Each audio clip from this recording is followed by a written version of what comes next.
kwanza ni habari za ulimwengu, msomaji ni Halima Nyanza. Waziri Mkuu wa Hispania Pedro Sanchez amesema tume iliyoundwa nchini humo inachunguza sababu za kukatika kwa umeme katika eneo kubwa kuwahi kutokea katika nchi hiyo na jirani yake Ureno na kusababisha mamilioni ya watu kukosa huduma hiyo. Awali kampuni ya umeme nchini humo iliondoa uwezekano wa shambulio la kimtandao kuwa sababu ya kukatika huko kwa umeme. Waziri Mkuu wa Hispania amesema anategemea matokeo ya uchunguzi huo kutolewa haraka.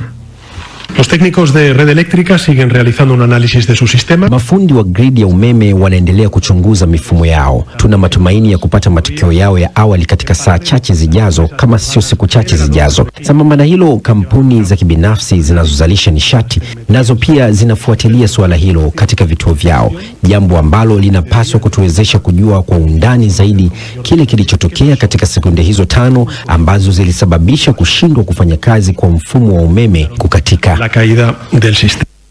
Vikosi vya jeshi vya Afrika Kusini vimejiondoa rasmi mashariki mwa Jamhuri ya Kidemokrasia ya Kongo vilikokuwa vikilinda amani baada ya kutokea ghasia kwa miezi kadhaa. Vikosi hivyo vilipelekwa nchini humo miaka 2 iliyopita kuyasaidia majeshi ya Kongo kupambana na waasi wa M23 wanaodaiwa kuungwa mkono na Rwanda, madai ambayo Rwanda inakanusha. Msemaji wa jeshi la Rwanda amesema vikosi hivi vya jeshi vilisindikizwa kutoka katika eneo hilo kupitia Rwanda mpaka Tanzania. Takriban wanajeshi 20 kutoka Afrika Kusini, Tanzania na Malawi waliuawa wakati waasi wa M23 walipounyakua mji wa Goma Januari mwaka huu.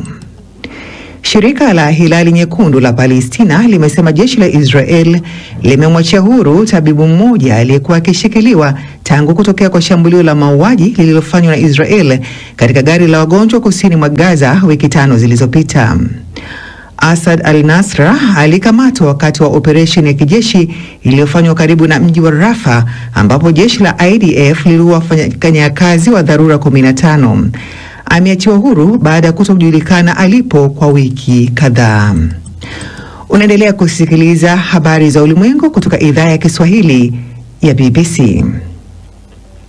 Shirika la Amnesty International limetoa wito kwa serikali ya Kenya kuwajibika kufuatia mauaji ya waandamanaji yaliyotekelezwa na maafisa wa usalama wakati wa maandamano makubwa yaliyoshuhudiwa mwaka jana. Zaidi na Florian Kaijage. Shirika hilo la haki za binadamu limeitaka taasisi ya huduma ya taifa ya kipolisi na jeshi la ulinzi la Kenya kueleza hadharani hatua zitakazochukuliwa kufuatia uchunguzi wa BBC uliowaonesha maafisa 2 wa usalama wanaodaiwa kuhusika moja kwa moja katika kuwapiga risasi na kuwaua wanaume 3 Juni mwaka 2024. Mauaji hayo yalitokea wakati bunge lilipopitisha sheria mpya ya fedha iliyoibua hasira ya wananchi kwa kuongeza ushuru wa bidhaa za msingi kama vile mkate na sodo. Ufaransa imeishutumu idara ya ujasusi ya jeshi la Urusi kwa mfululizo wa mashambulizi ya mtandao, ikiwemo jaribio la kuingilia uchaguzi wa mwaka 2017, mwaka ambao Rais Emmanuel Macron alishinda rais kwa mara ya kwanza. Wizara ya mambo ya nchi za nje ya Ufaransa imesema kundi la wadukuzi la Urusi limeathiri au kulenga takriban mashirika 10 ya Ufaransa katika kipindi cha miaka 4 iliyopita. Na serikali ya mpito ya Bangladesh imeuruhusu Umoja wa Mataifa kupitisha misaada katika eneo lake kwa ajili ya kuwasaidia raia walioathiriwa na mizozo katika nchi jirani ya Myanmar. Jeshi la waasi la Arakan ambalo linapambana na majeshi ya Myanmar linadhibiti maeneo mengi ya jeshi la jimbo la Rakhine linalopakana na Bangladesh. Afisa mmoja wa Bangladesh amesema msaada huo wa kibinadamu unaotolewa na kuungwa mkono na Umoja wa Mataifa utasaidia kuleta utulivu katika jimbo hilo na kuweka mazingira kurudi kwa wakimbizi wa Rohingya nchini Myanmar. Takriban wa Rohingya milioni 1 wanaishi kwenye makambi ya wakimbizi nchini Bangladesh. Hii ni BBC. Taarifa kuu za dunia zimesomwa na Halima Nyanza, na msikilizaji unasikiza matangazo ya Dira ya Dunia kutoka idhaa ya Kiswahili ya BBC magharibi mwa Kenya. Matangazo haya yanasikika kupitia Nyota FM nchini Tanzania. Matangazo haya unayapokea kupitia Radio 5 na Radio Free Africa nchini Jamhuri ya Kidemokrasia ya Kongo. Unaweza kutusikiza kupitia Radio Muungano Beni. Pia unaweza kuyapokea matangazo yetu kwenye internet katika bbcswahili.com ama kupitia ukurasa wetu wa Facebook BBC Swahili. Vile vile unaweza kutoa maoni yako na baadaye tukasoma ujumbe wako. Hii leo kuna mimi Sarafina Robin nikiwa studio zetu mjini Nairobi pamoja na mwenzangu Dina Gahamanyi. Karibu Dina. Asante sana Sarafina, na sasa tuelekee nchini Kenya ambako shirika la Amnesty International linatoa wito kwa serikali ya nchi hiyo kuwajibika kuhusu mauaji ya waandamanaji ya maafisa wa usalama wakati wa maandamano makubwa yaliyofanyika nchini humo mwaka jana. Shirika hilo linataka kufahamu ni hatua gani zitachukuliwa na kikosi cha polisi na jeshi la taifa hilo baada ya makala ya BBC kuwatambua maafisa wawili wanaodaiwa kuwapiga risasi wanaume watatu mwezi wa Juni mwaka jana. Zaidi anasimulia Frank Mavura. Filamu maarufu ambayo imewasilishwa jana na kitengo cha BBC Africa Eye kwa jina la Bunge la Damu iliwatambua kwa mara ya kwanza maajenti wa usalama ambao wanadaiwa kuwafyatulia risasi waandamanaji wakati wa maandamano yaliyoshuhudiwa ndani ya bunge la Kenya. Mauaji hayo yalitokea wakati wa bunge walipopitisha mswada wenye utata wa fedha ambao ulitaka kuanzisha ushuru mpya wa bidhaa za kimsingi kama vile mkate, nepi za watoto almaarufu kama diaper na taulo za kike za hedhi na bidhaa nyingine. Maandamano ya wiki kadhaa dhidi ya mapendekezo ya hatua hiyo yalifikia kilele baada ya maelfu ya vijana wenye hasira kuvamia majengo ya bunge mnamo mwezi Juni tarehe 25 mwaka jana, muda mfupi baada ya mswada huo kupitishwa kwa sheria na kuwalazimu wabunge kutoroka. Katikati ya machafuko hayo, vyombo vya usalama viliwafyatulia risasi waandamanaji na kuwaua watu watatu wasio na silaha, mwanafunzi, muuza duka na mwalimu wa shule ya kanisa la watoto. BBC Africa Eye ilitambua zaidi ya picha 5,000 ili kufichua kwa mara ya kwanza utambulisho wa maafisa walioshukiwa kufyatua risasi nje ya bunge la Kenya. Shirika la kutetea haki za binadamu Amnesty Kenya leo limesema filamu ya BBC Eye iliambatana na ripoti ambayo ilichapisha hapo awali kwa pamoja na mashirika mengine ya kiraia ambayo iligundua kuwa polisi walitumia nguvu kupita kiasi dhidi ya waandamanaji. Mkurugenzi mtendaji wa Amnesty Kenya, Irungu Houghton, amesema licha ya ahadi za ngazi za juu za serikali, taasisi za serikali zilizopewa mamlaka ya kudumisha uwazi, uwajibikaji na utawala wa sheria hazijaanzisha juhudi za kuwakamata na kufungulia mashtaka wale waliohusika kwa karibu mwaka mmoja tangu waandamanaji kuuawa.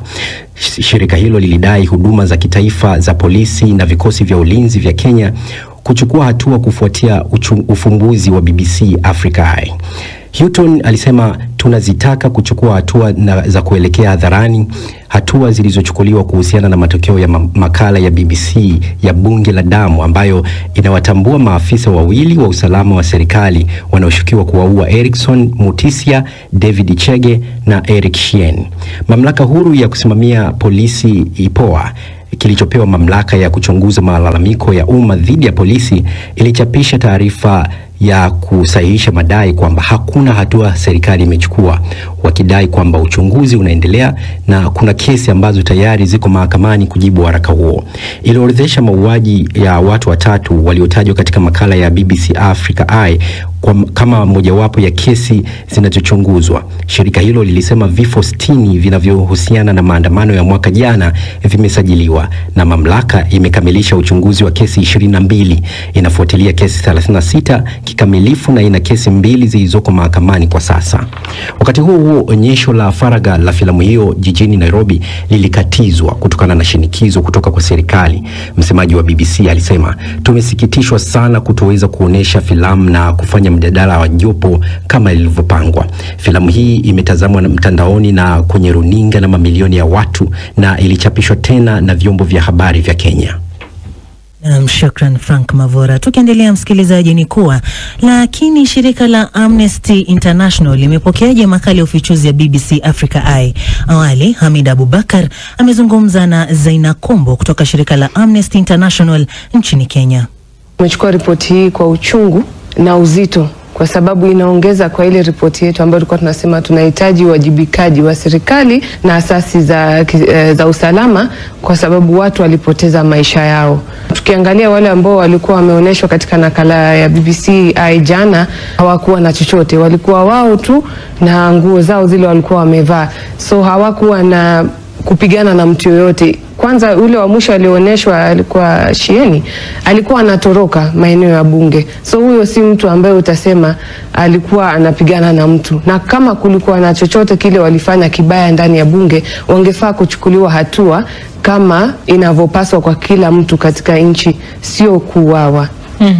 Sasa nyinyi kama shirika mnapendekeza hatua gani zichukuliwe kufuatia hili? Waliohusika wafunguliwe mashtaka, kwa sababu maisha ya mtu si kitu ambacho unaweza chukua tu mkononi mwako na ukose kufata sheria na we mwenyewe uamue kuchukua sheria mikononi mwako. Pia tunaona kwamba waliohusika ambao wametuhumiwa, kama kuna ule mmoja aliyotambulika ametuhumiwa kuwa alimpiga risasi mmoja wale waliokuwa pale mbele ya bunge, yeye anafaa pia kuchukuliwa hatua, na tunafaa kusikia kutoka kwa asasi za kiusalama, haswa ile ya jeshi na pia polisi, kwa sababu mpaka sasa hawajatoa statement yoyote, hawajasema chochote, na hali tumeona wengine wametambulika kwa majina, wengine wametambulika kwa uso, na wakiachia hivi wananchi wanaweza amua kuchukua mbinu zao kutafuta kulipiza kisasi ama kitu kama hiyo. Sasa ule ushahidi ulioonyeshwa na makala ya BBC Africa Eye unatosha kuwajibisha vyombo vya usalama nchini Kenya?